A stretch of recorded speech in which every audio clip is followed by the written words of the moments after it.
What's up, everybody? Welcome back to another episode of Bucco Territory, presented to you by the Foul Territory Network. I'm your host, Noah Hiles, and joining me, as always, are my co-hosts, Mark, a.k.a. Platinum Key, and Josh Harrison, a.k.a. Jay. Fellas, final episode of 2025 is about to be underway. We've got a lot to get into. The Pirates have had a very busy month of December. We're going to see if they can finish it off with one more big signing. Before we get into that, I want to ask both of you, how was your holiday season? Go ahead, Mark. Oh yeah, I mean I'm in Wisconsin, seeing a bunch of families, so been busy with a lot of travel. I'm recording in a hotel, so hopefully everything goes smooth. But yeah, it's been great. I have family on like both sides of my family from Wisconsin. My girl has some family on her side of the family in Wisconsin, so it's our little tradition to come up here and get some cheese curds and some Wisconsin old fashions and the like. So yeah, I drove by Miller Park and made sure to raise my fist at them, or American Family Field now. So yeah, it's been fun. How about you That is guys? what it's called. That is what it's called now. I forgot Yeah. American Family Field. Recovering, feeling a lot better. A little sickness came through and tried to sweep out my house. We were still able to celebrate the holidays around, Christmas morning. My kids had to, I don't want to say fend for themselves. Mom and dad, we woke up, with them, let them open up the presents, but we were kind of out for the count for the rest of the day, and then it tried to sneak up and get my baby girl. So we're all recovering, but if there was a time for us to have a little chill time, there's nothing like the holidays because we still got to enjoy time with the family. We just had to do it a day later. So definitely blessed, feeling that everybody's back, feeling healthy, and looking forward to what's to come for this new year. Yeah, it's kind of where I'm at right now. This weather change is putting me on my rear end. So, we're going to grind through because the show don't stop for anybody. It actually does stop real quick for an ad break. Before we get into our show today, we want to hear from our sponsor. This episode is sponsored by So Many Angels, a nonprofit founded by local photographer Matt Myers that provides free professional photo experiences for children facing cancer and other life-altering medical diagnoses. Their photo sessions are designed to help kids see themselves as strong, confident, and heroic. The next Pittsburgh experience is February 1st, and they're currently looking for families who could benefit. Visit SoManyAngels.org to learn more, share the link, or find ways to support this incredible Pittsburgh nonprofit. That's SoManyAngels.org. All right, fellas. So, as I said earlier, it's been a busy month of December for the Pittsburgh Pirates. They've made a few trades. They've signed a free agent or two as well. And fans are hoping for one more big move. The name that keeps getting attached to them is, of course, Okamoto, the top international free agent remaining right now. First and third baseman, so a corner infielder with some pop. He's 29 years old. My question to you isn't, would this guy be a good fit? Because we've talked about that a ton on this show, about how he is a good fit. But when you look at what they've done so far, and you have to look at things realistically right now, the Pirates probably only have a couple of more moves left as what their perceived payroll will be, right? I don't think it's realistic to expect this club to spend over 105, maybe $110 million tops. Heck, I don't even think it's going to get that high. Right. And I believe they're around the $95 million mark right now after the O'Hearn signing. So let's just say they have at most 15 million more to add to this year's payroll. Would it be best spent on one guy like Okamoto or even a Gino Suarez? Or would they be better off breaking that up and divvying it equally elsewhere? Maybe you add another starting pitcher, maybe you add another catcher, maybe you get just a utility guy who can play third base, maybe some short until Connor Griffin's here. I want to ask both of you. We'll start with Josh. What do you think? Do you go all in on a big bat and round out this lineup and address your primary need, or are you trying to divvy that money up and try to make it stretch as long as you can? Me personally, I think we've done enough of divvying up, trying to stretch things out. That's a situation that we've always been in. I think you have to try to take this momentum that you've been able to build over the past couple weeks and put it to use. And if you can make Okamoto happen, let's make it happen. Because offense is something that has definitely improved over the past couple weeks. They've made some really good moves, but Um, Pitching has always been a plus, and as we sit here and talk over the past, episodes of, Keller staying this or that, pitching is still a bonus for you. And if offense is something that we came into this off season saying that we needed to address, make your offense as good as you can, and don't cut any corners, because at the end of the day, cutting corners can get you back in a situation where we've always been.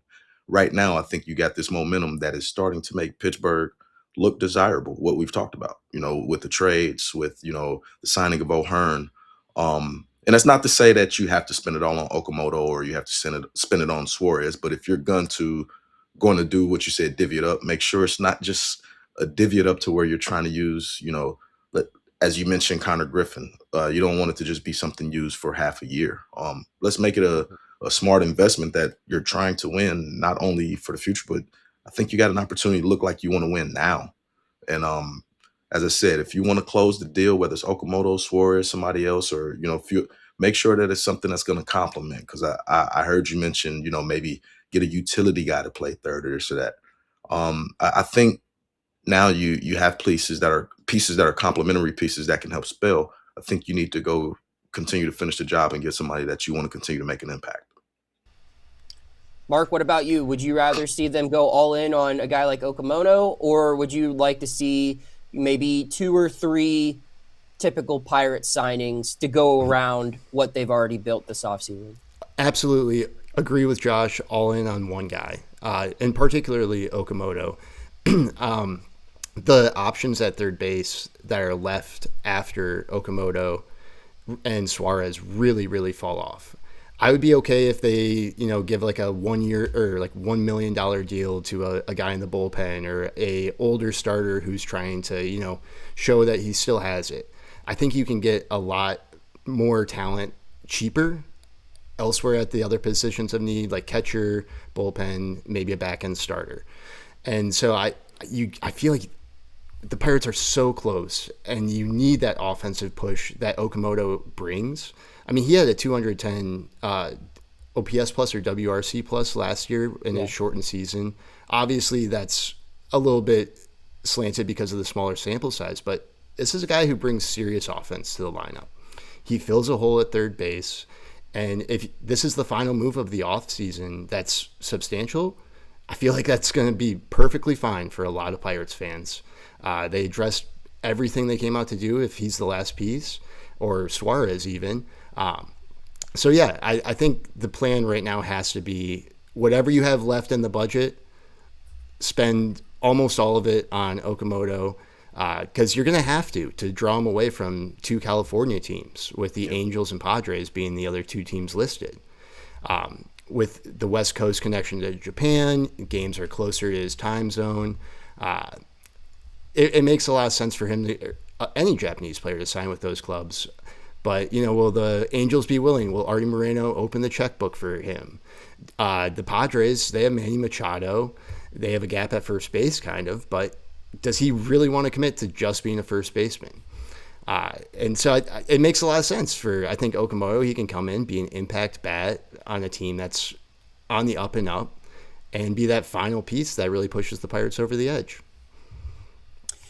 See, I'm torn here because I hear what you guys are saying, right? Like, I think that it sends a great message. I think that he is exactly kind of what they should be looking for right now. They need a right-handed bat. Third base is probably the number one area that they should be looking to find that production from.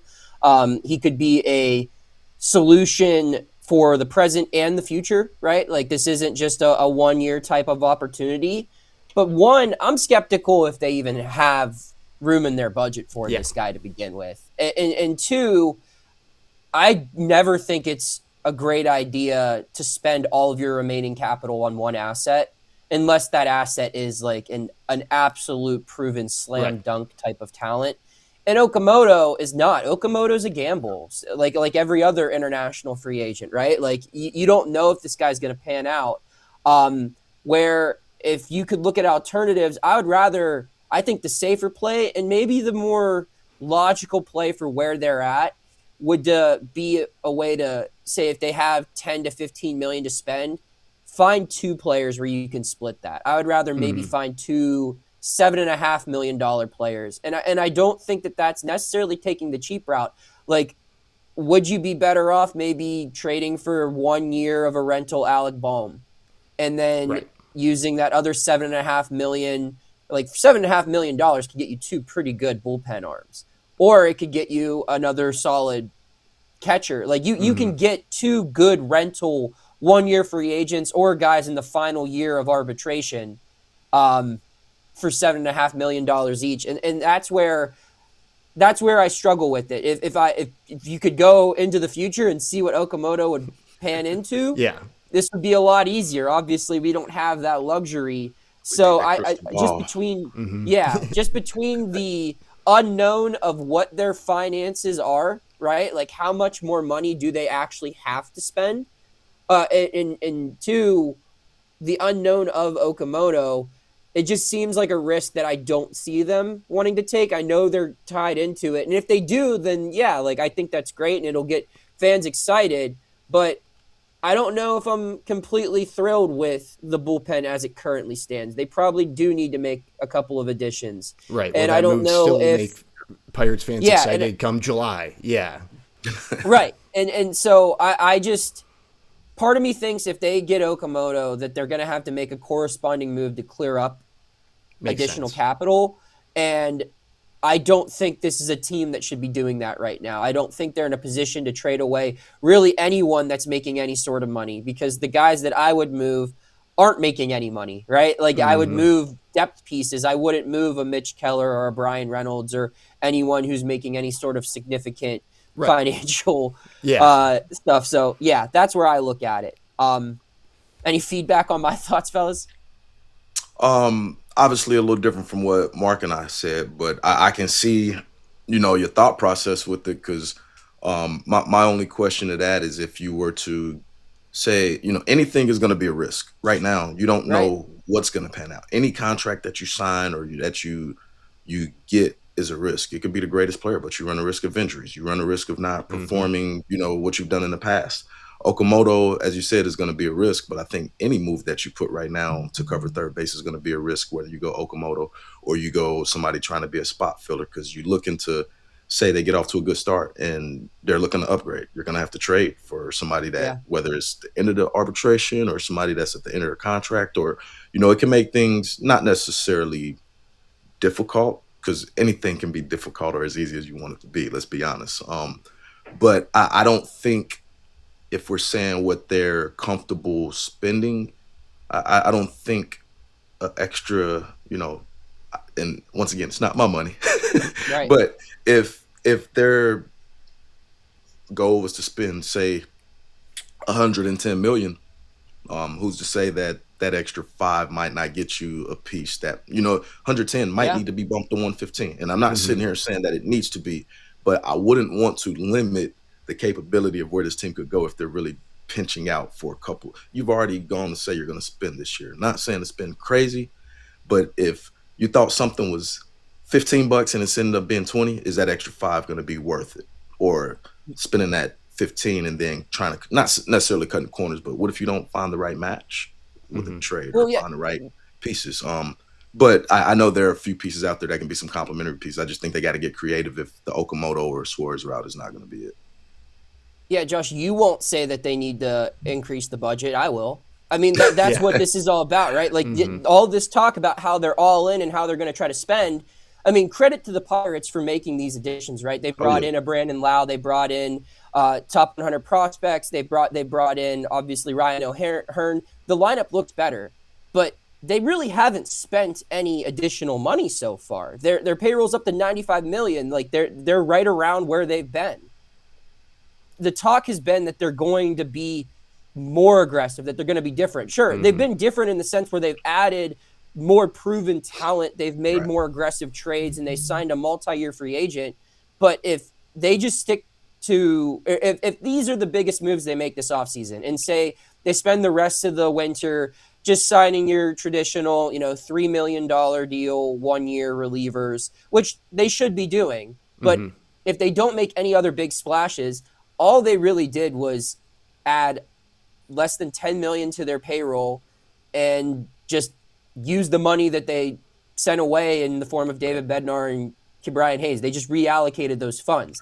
That's not being different. That's just replacing. Sure, on paper, yes, you spent a ton this offseason, but you also offloaded a ton of money in 2025. Exactly. And you haven't spent significantly in recent years, so it's easier to look like you did a lot more than what you actually did. So if you're serious, then this shouldn't be a discussion. This shouldn't be a debate. Exactly. You should be going for Okamoto, and you should probably be going for stuff in addition to Okamoto. But and I guess that's what it really boils down to here is how much do you really want to win? Are you willing to get a little uncomfortable? Or because how good do you want to look to other clubs right before the collective bargaining agreement and say, hey, we are trying to spend this money that you're paying to us when you're sharing revenue. Yeah, your payroll, it will be higher than it was last year on opening day, but that's not commendable, right? Yeah. Only if you can only really go up. $2 million, well, you were worse than you were the last 2 years. You should be investing more into it. But are you investing a substantially more or a substantially higher number? That's the question here. Right. And if they don't go all in on an Okamoto or a Suarez or something else, and the payroll sits just around $100 million, then they might have reallocated those resources like more wisely, but it isn't an overall change an investment toward winning, in my opinion. It's just they've spent those dollars better, which isn't, I think, the overarching issue with this team. It's that there just needs to be a higher commitment. So that's where I look at it. But let's go down this theory because I do think they won't be looking to spend. I don't think they're looking to sign a player who's going to demand 8 figures of an AAV. I think they're probably shopping in a different section of the grocery store at this point. They're looking at contracts at $8 million or less, probably from here on out. And again, if I'm wrong, I'll happily eat these words. But even if that is the case, you can still add a handful of players who are at that value that make your team better.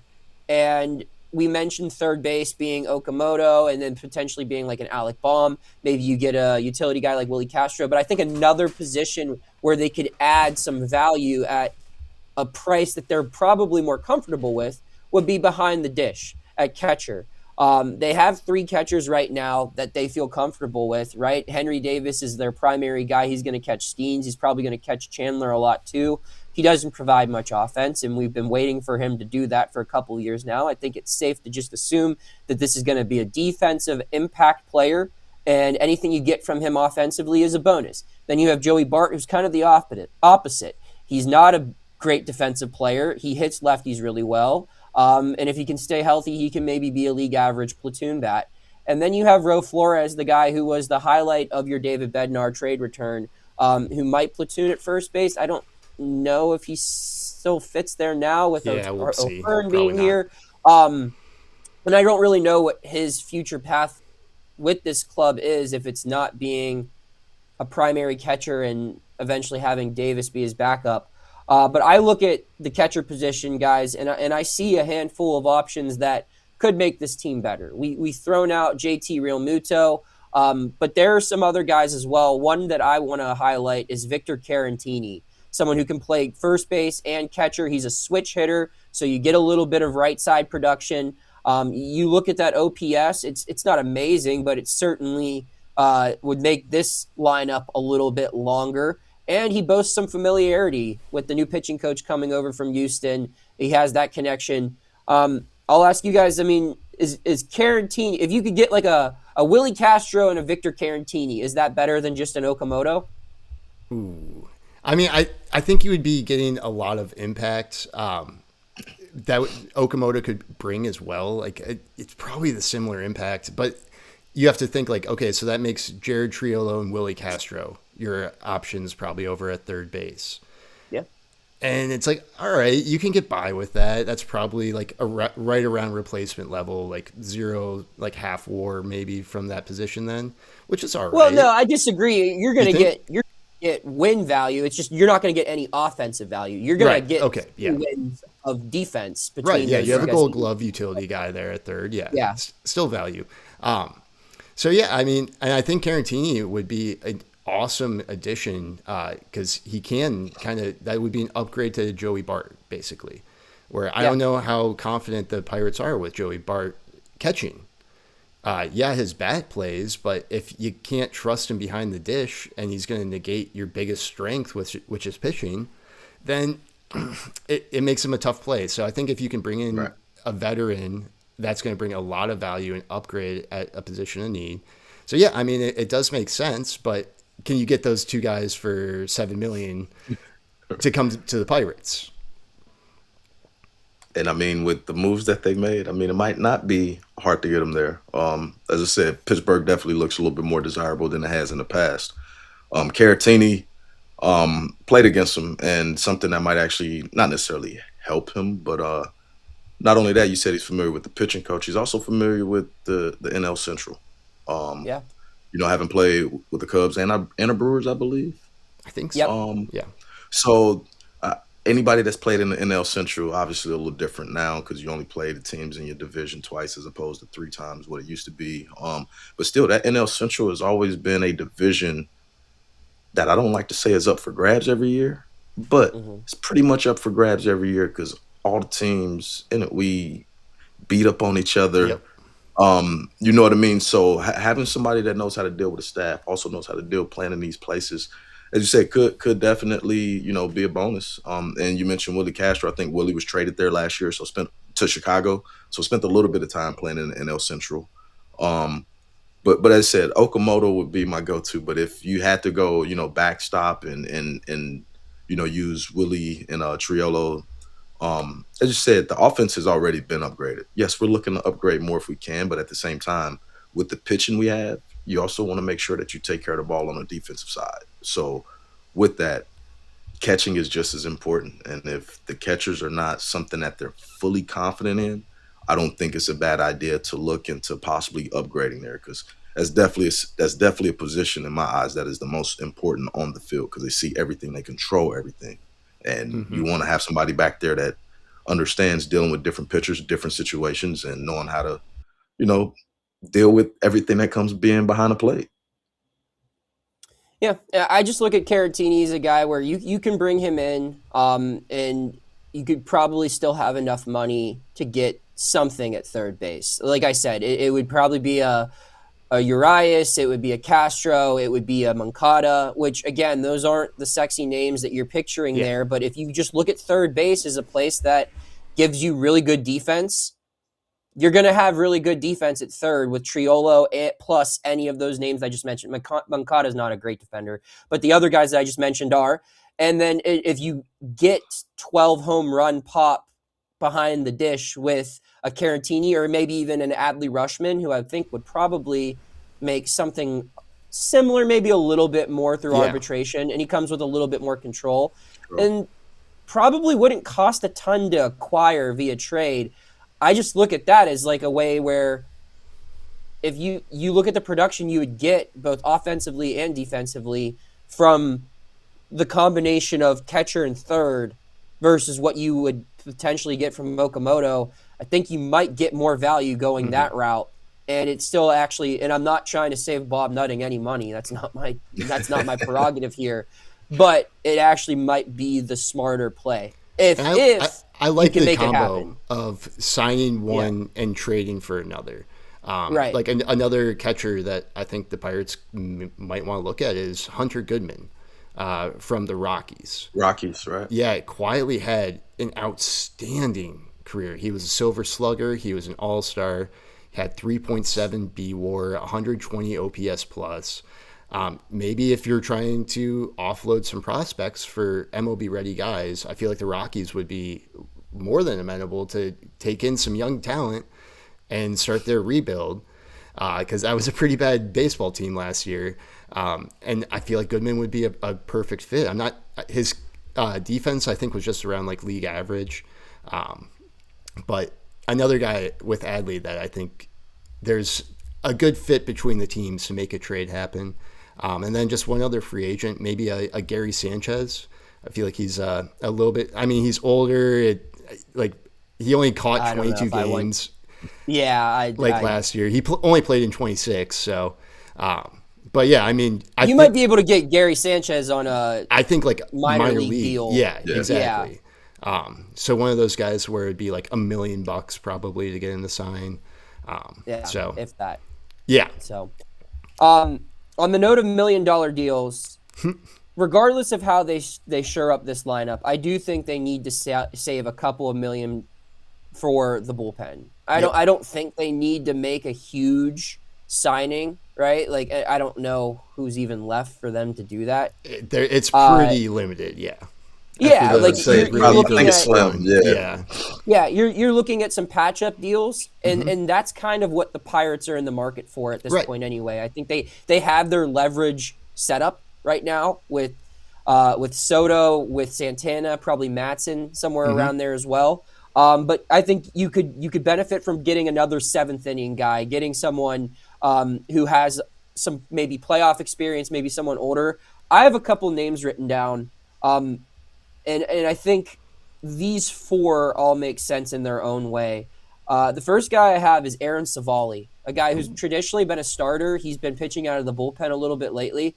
Savali's numbers overall haven't been amazing in recent years, but go look at his splits at PNC Park.